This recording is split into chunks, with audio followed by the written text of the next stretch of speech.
Hey everyone, Dr. Fields here. So I'm talking today about getting started being the most difficult part of any weight loss journey. There are several reasons for that. One of the reasons has to do with you not having momentum yet and it taking some time to really build momentum um, and get used to a certain new healthy lifestyle. But the other reason is you have nothing in the bank yet. And so the comparison that I make, as you know, I have a long history of working with people in the addiction field. And so the comparison that I make is working with somebody with a gambling addiction.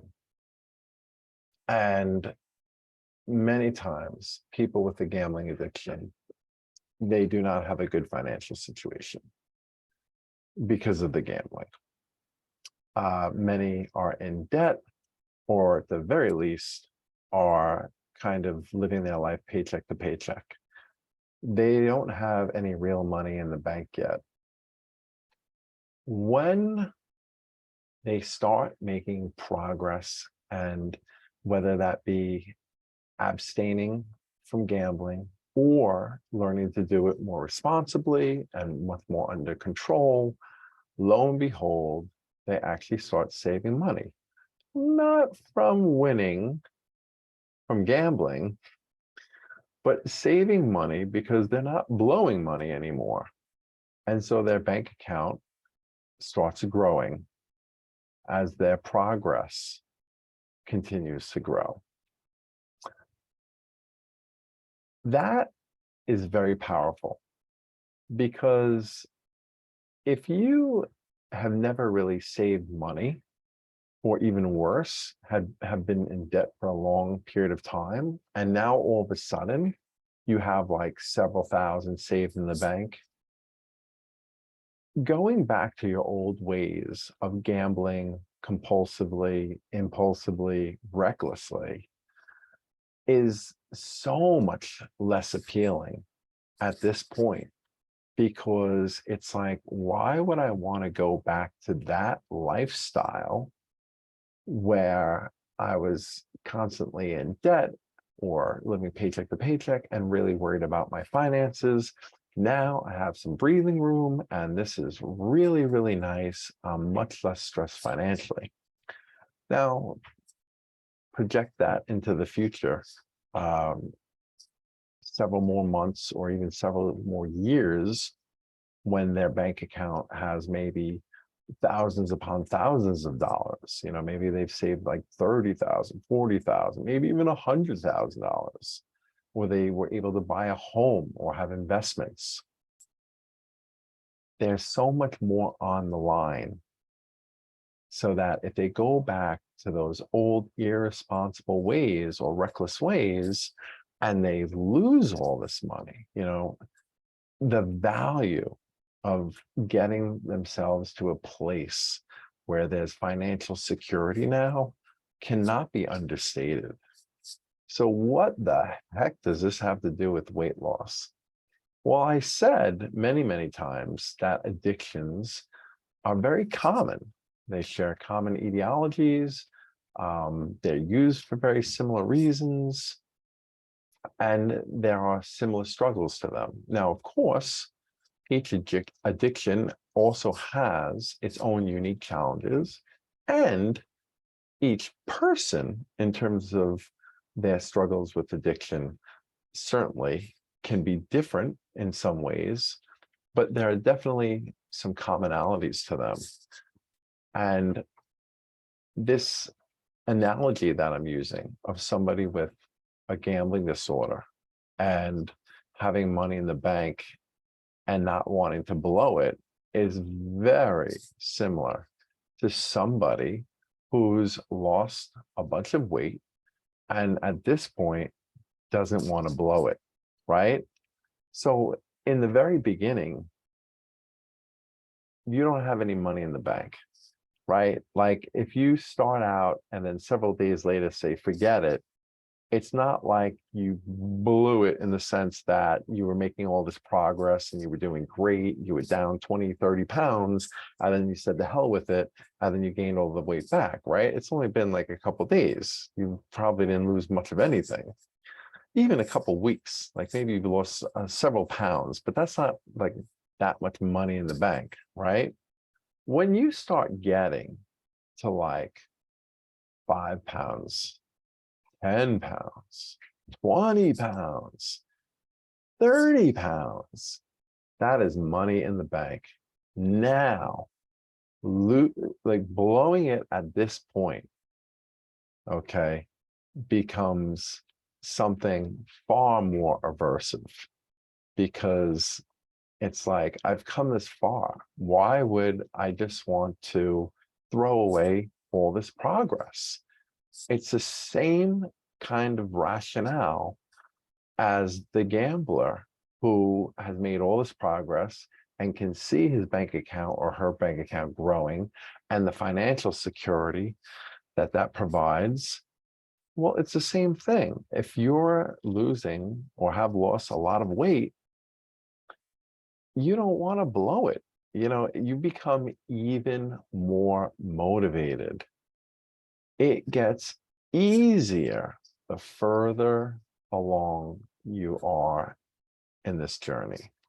And that's something to really look forward to, because a lot of people, when they, start thinking about being on this weight loss journey, they think about, oh, just starting, I have so far to go. I have 20 pounds to lose, 30 pounds to lose, 50 pounds to lose, even more maybe.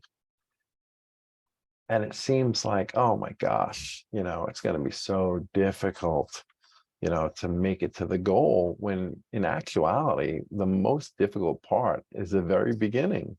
When you start making progress, do you know how much that enhances your motivation?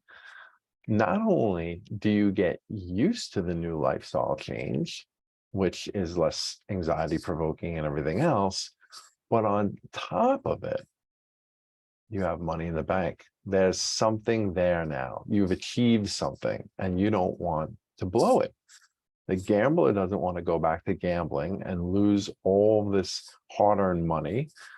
And the person with weight loss issues doesn't want to throw the towel in and blow all their great progress and go back to being, another 20 pounds heavier per se.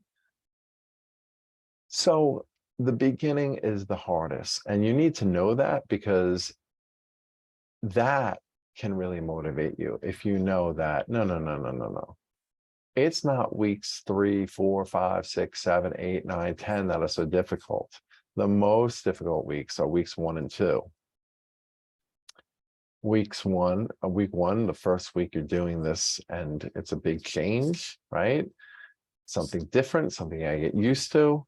And then week 2 is important, because now you want to replicate those results and you want to replicate that plan. Okay, I did it for 1 week. Can I do it again? Can I do it for the next week, right? The other thing that I want to talk about is the journey does not have to be like this kind of progress where you just keep making more and more and more progress, right? The journey can be just as successful if the progress kind of looks like, I make some progress, I level off. I make more progress, I level off. And so what do I mean by that? Well, rather than looking at it like I have 6 months of being in this caloric deficit until I reach my goal, what you could do very easily, and what I think could probably set you up for even more success, or greatly increase the probability that you're going to ultimately be successful. And what's ultimate success with weight loss? Well, it's not just getting to your goal, it's maintaining, right? Maintenance is super important. It's as important, if not more, than the actual weight loss. And so you could set up a plan where you're in a deficit for 3 or 4 weeks. And then for 1 or maybe 2 weeks, you just maintain. You take a break from being in the deficit and you increase your calories to, the maintenance level. And then you go at it again for another 3 or 4 weeks, and then you maintain.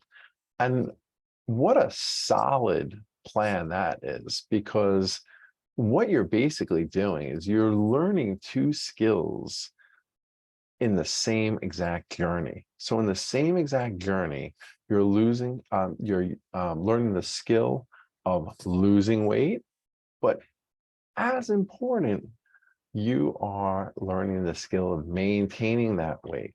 So often, people might come up with a plan to lose the weight that works, but they never come up with a plan to maintain. And that is a different mindset, and it's a different set of strategies and skills, and perspectives and everything else. So you don't need to,